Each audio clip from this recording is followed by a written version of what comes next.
A graça e a paz, amados, da parte de Deus, por nosso Senhor e Salvador, Jesus Cristo. Louvamos a Deus por mais uma oportunidade de a gente estar aprendendo a palavra de Deus. E estamos com mais uma EBD online, né? EBD em foco aí online, para a glória de Deus Pai. E a lição que a gente vai estar estudando de amanhã, domingo agora, ela está baseada em Gênesis capítulo 26. É a lição que ela tem por título Isaac, herdeiro da promessa. Coisa boa, né? Ser herdeiro da promessa. Lembrando que herdar é aquilo que o outro deixa de bens para com a pessoa. E legado é aquilo que o outro deixa na pessoa. Tanto Isaac herdou, como também ele carregou o legado de Abraão. Abraão deixou um legado também na vida dele. E a gente vai aprender isso aqui no decorrer da lição. A lição é Isaac, né, herdeiro da promessa. O texto áureo, ele diz assim: e semeou Isaac naquela mesma terra, e colheu naquele mesmo ano, sem medidas, porque o Senhor o abençoou. Olha que coisa maravilhosa. Gênesis capítulo 26 e o versículo de número 12. A verdade prática da nossa lição ainda nos diz assim: Deus abençoou Abraão em tudo. E Isaac, o filho da promessa, também seria abençoado quando Deus age, ninguém pode impedi-lo. Né? O profeta Isaías vai dizer que se ele estendeu a mão, quem vai fazer voltar atrás? Se Deus estender a mão para abençoar uma pessoa, ninguém pode impedir. É como o Romanos vai dizer, né? Se Deus é por nós, quem será contra nós? Agora, se Deus é contra nós, quem será por nós? Não é verdade? A leitura bíblica em classe está em Gênesis 26, versículo 1 ao 15, 12 ao 14 e 24 ao 25. A palavra-chave da nossa lição, ela não poderia ser outra, é a palavra bênção. Que coisa boa, né? É quando a gente tem a bênção de Deus em nossa vida. A introdução nos diz assim: assim como Deus foi com Abraão, ele também foi com Isaac. No entanto, a promessa e a bênção do Senhor não nos isenta das dores e das perseguições. Isso é uma grande verdade, né, meu querido irmãos?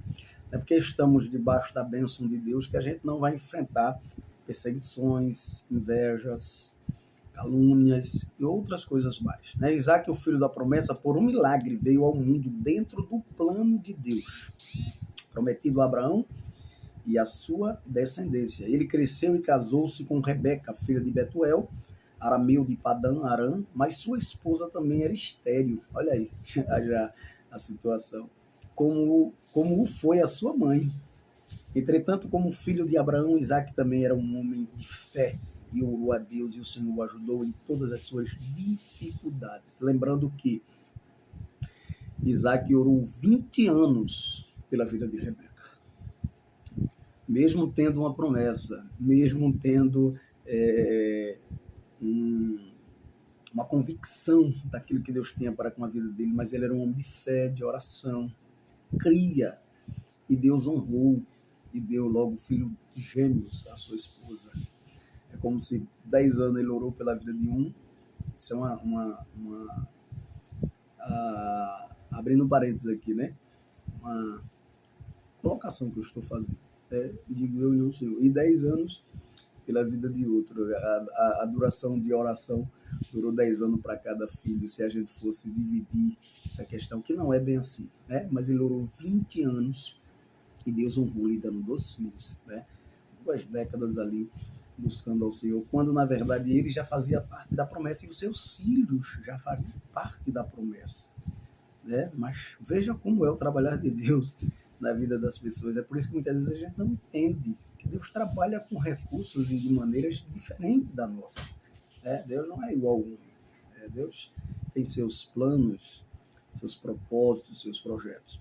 O primeiro tópico da lição nos diz: a fome na terra, socorro entre os filisteus, né? Da mesma forma como Abraão enfrentou, a gente vai ver aqui a ocorrência de fome, né? onde vivia. Isaac também teve essa experiência, está em Gênesis 12:10.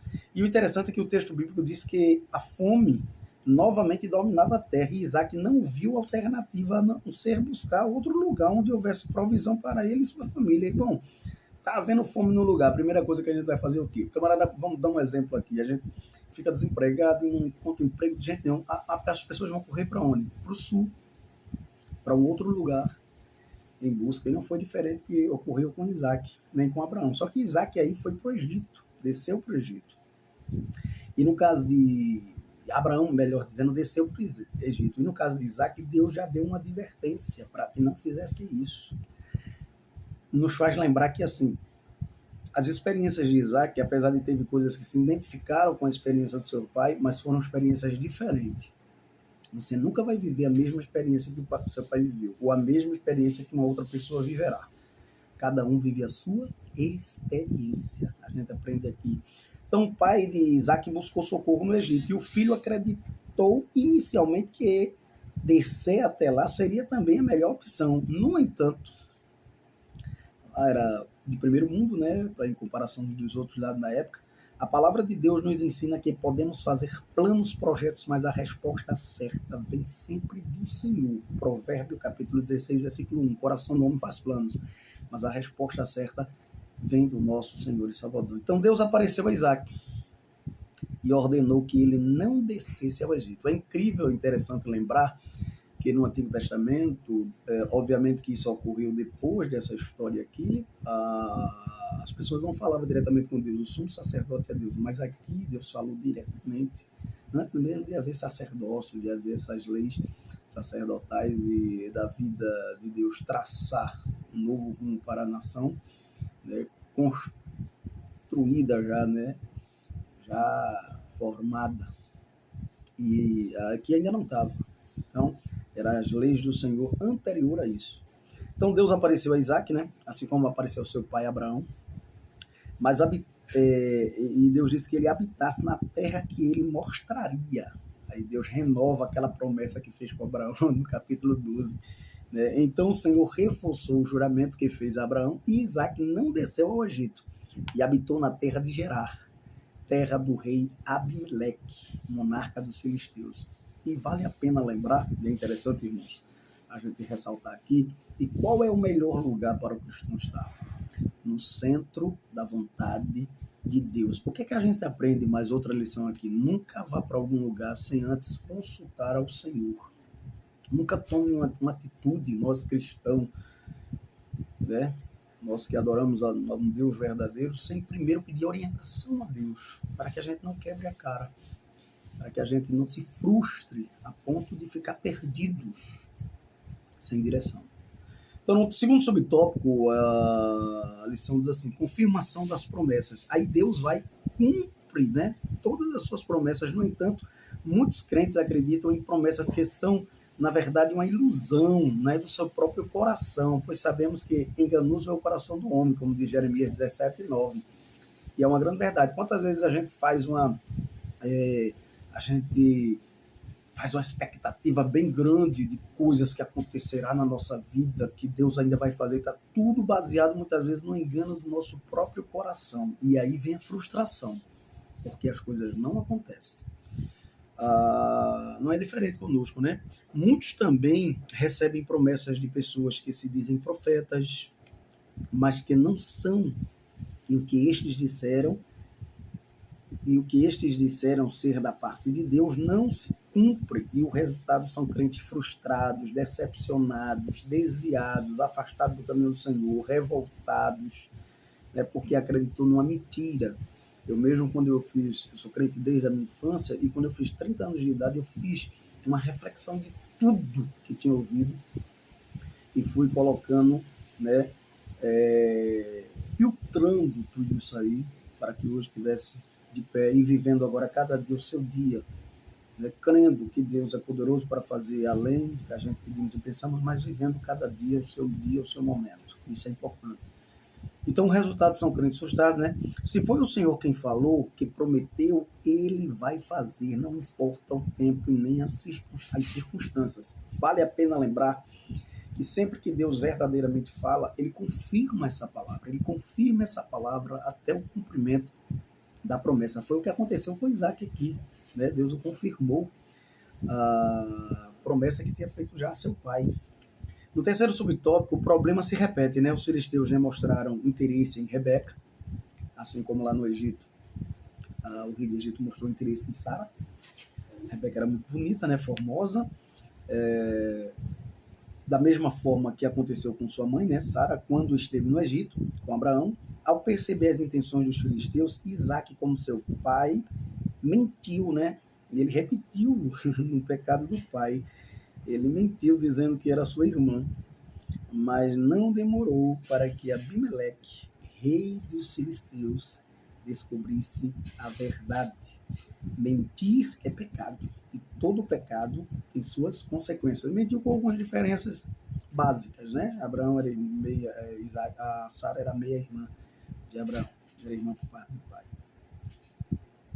Jesus afirmou que o diabo é o pai da mentira, pois nele não há verdade. João 8,44. Ele nunca se firmou da verdade, desde o princípio. E é o pai da mentira. É o único atributo que a Bíblia dá ao diabo. É pai da mentira. Por isso, quem está em Cristo não pode viver segundo a falsidade, mas tem que viver verdadeiramente. Viver, né, na verdade. Na verdade. A Bíblia vai dizer: conhecereis a verdade e ela vos libertará. Libertará da mentira, libertará do engano, libertará da ignorância e de muitas coisas mais. Então, no segundo tópico da nossa lição, nos diz assim: a inveja contra Isaac. E aí a gente vai ver que mesmo estando no centro da vontade de Deus, mesmo estando buscando a Deus, vamos encontrar perseguições, invejas e calúnias e afrontas. A inveja dos filisteus. Os filisteus invejaram a Isaac pela sua prosperidade. Deus abençoou 100 vezes mais, né? Dominados pela cobiça, atacaram Isaac, entulharam seus poços. Olha que coisa terrível. Encontrar água naquela região era como encontrar hoje um poço de petróleo na atualidade. Era muita riqueza, irmão. Era no deserto. O deserto não tem água, né? E os filisteus entulharam todos os poços que Isaac cavava e encontrava água, com base em Gênesis 16 e 15. A inveja é algo muito danoso, é verdade. A gente vai ver lá desde o princípio, lá que um irmão invejou o outro, e o primeiro fratricídio, o irmão matando o irmão, foi por causa da inveja. E faz com que o ser humano tenha ações perniciosas que causam grandes prejuízos. As Escrituras Sagradas afirmam que ela é a podridão dos ossos. Olha aí, Provérbio 14:30 vai dizer que a inveja é a podridão dos ossos. E não é diferente mesmo não, meu irmão, porque ela causa coisas terríveis. Esse mau sentimento é uma das obras da carne, né? Com base em Gálatas 5:21.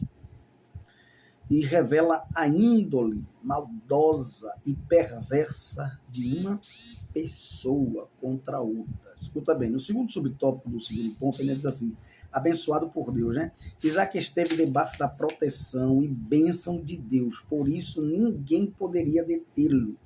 Por mais que tentassem, né, houve muita contenda entre os pastores de Gerar com os pastores de Isaac.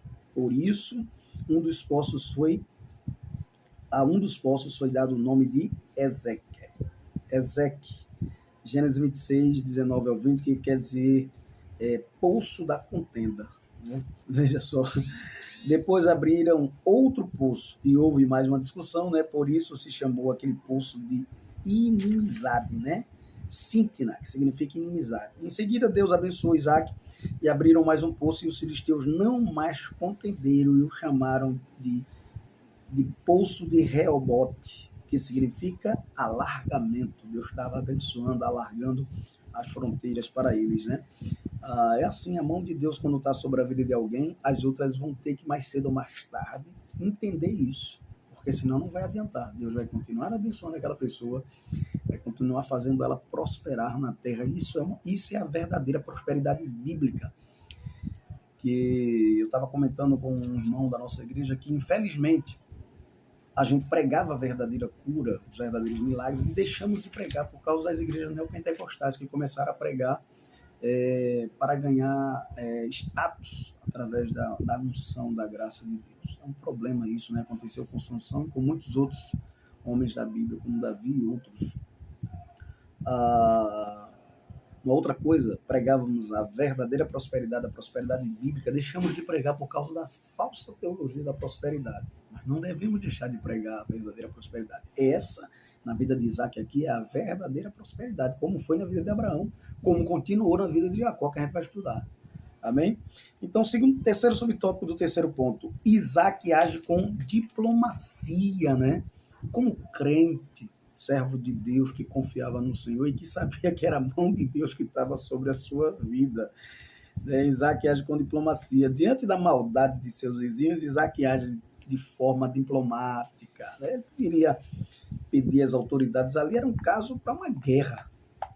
Aquela questão de entulhar poço no meio do deserto era uma questão de uma guerra. E ele tinha muitos servos, ele poderia enfrentar aquela situação ali e até vencer, né?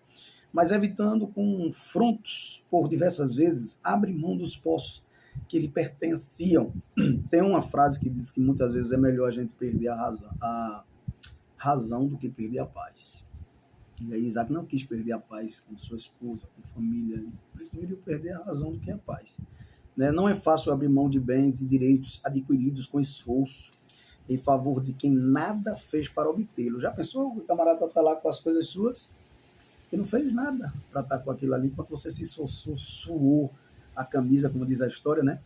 Entretanto, para evitar disputas e contendas, o cristão, muitas vezes, com a graça de Deus, com a misericórdia e o favor de Deus, ele usa também de graça, de benevolência com o outro, né?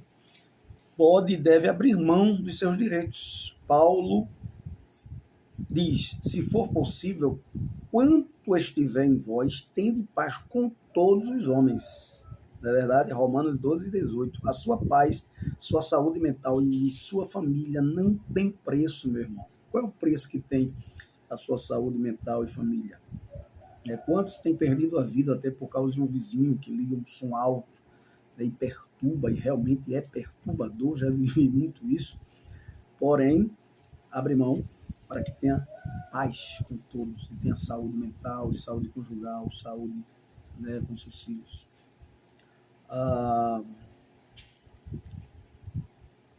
Por isso Jesus também nos ensinou em Mateus 5,41, né, que se qualquer te obrigar a caminhar 1 milha, vai com ele 2.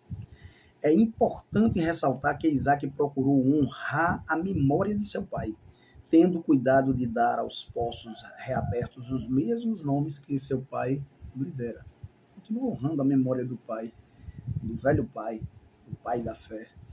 E tornou Isaac e cavou os poços de águas que cavaram nos dias de Abraão, seu pai, e que os filisteus taparam, né, depois da morte de Abraão, e chamou-os pelo nome de os que os chamara seu pai, honrando assim, né, em homenagem ao seu pai. Isaac teve de aprender a lidar com a inveja de seus vizinhos. Como é difícil, irmão, lidar com a inveja dos vizinhos e de muitos que estão próximos de nós.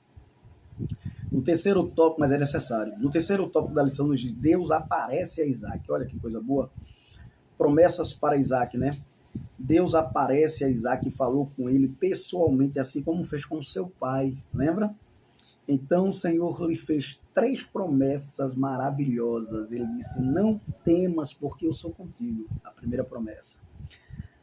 A segunda, ele diz, abençoar-te-ei e multiplicarei a tua semente por amor de Abraão, meu servo. Glória a Deus. Abençoar-te-ei, né? A segunda. E a terceira, multiplicarei a tua semente. Agora, vale a pena lembrar um detalhe que Isaac e sua esposa não tinham nem filhos ainda, mas Deus já estava reafirmando a promessa que tinha feito ao seu pai, que dele ia fazer grande nação. Né? Abraão já havia partido, por isso o Senhor tem um encontro pessoal com Isaac, para que soubesse que continuaria sendo alvo de sua bondade e graça. A bênção do Senhor alcançaria Isaac e seus descendentes. E inimigo algum ou adversidades poderiam impedi-los de desfrutar das promessas de Deus. Né? Deus promete multiplicar a descendência de Isaac por amor de Abraão, seu pai, e também por amor a ele. Atualmente também muitos filhos estão colhendo as bênçãos que seus pais ou avós plantaram. Deus é fiel. eu que o diga, né? Eu sou a terceira geração, meu avô era servo de Deus, meu pai, e eu continuo desfrutando dessa bênção. Deus é fiel e suas bênçãos e a sua misericórdia alcançam até 1000 gerações. Olha que bênção, que a bênção do Senhor esteja sobre a vida da minha família, da sua filha, dos seus futuros filhos e assim por diante, dos netos e assim por diante. Até 1000 gerações dos que amam e são fiéis aos seus mandamentos. O segredo é esse, é amar e ser fiel aos mandamentos do Senhor, como Isaac foi. Isaac é uma figura típica de Jesus Cristo, né? Não foi à toa que lá na lição passada estudamos que ele levou a lenha, ouvindo o pai falar com os servos que ia e voltaria, e teve fé, ouvindo o pai falar. Quando perguntou ao pai, estava tudo lá, mas faltava o cordeiro para o sacrifício, ouviu o pai dizer, o cordeiro para si Deus proverá, e foi verdade, né? O carneiro Deus proveu para eles, mas o cordeiro de Deus, que é Jesus Cristo, foi provido para o Senhor.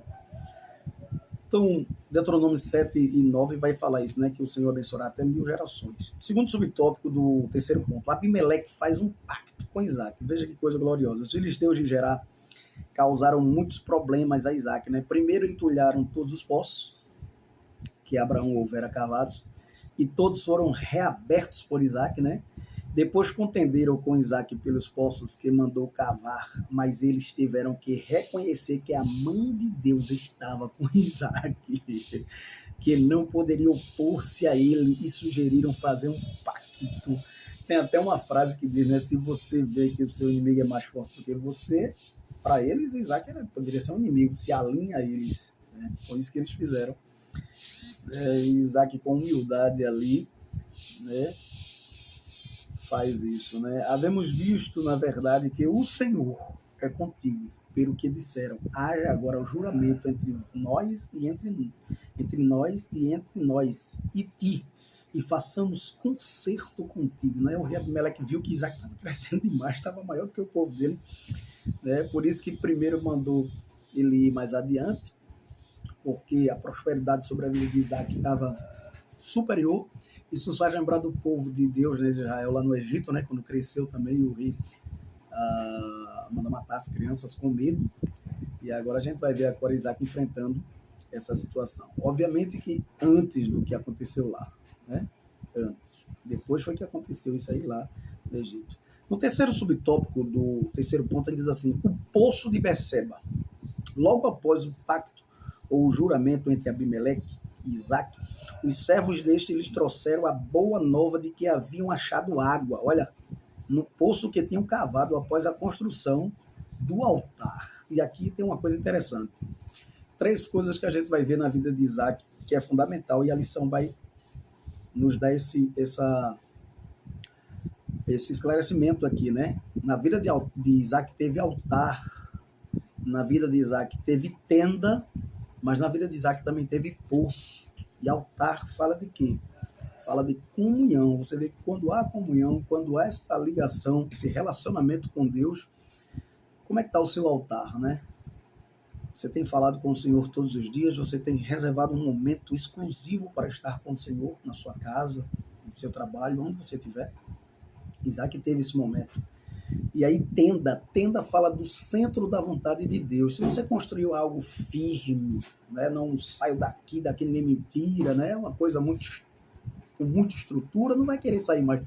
Mas uma tenda, você armou, quando Deus mandar você ir para um outro lugar, você desarma e vai de novo. Então é o centro, o melhor lugar do mundo, meus irmãos, é o centro da vontade de Deus. Foi isso que aconteceu na vida de Isaac.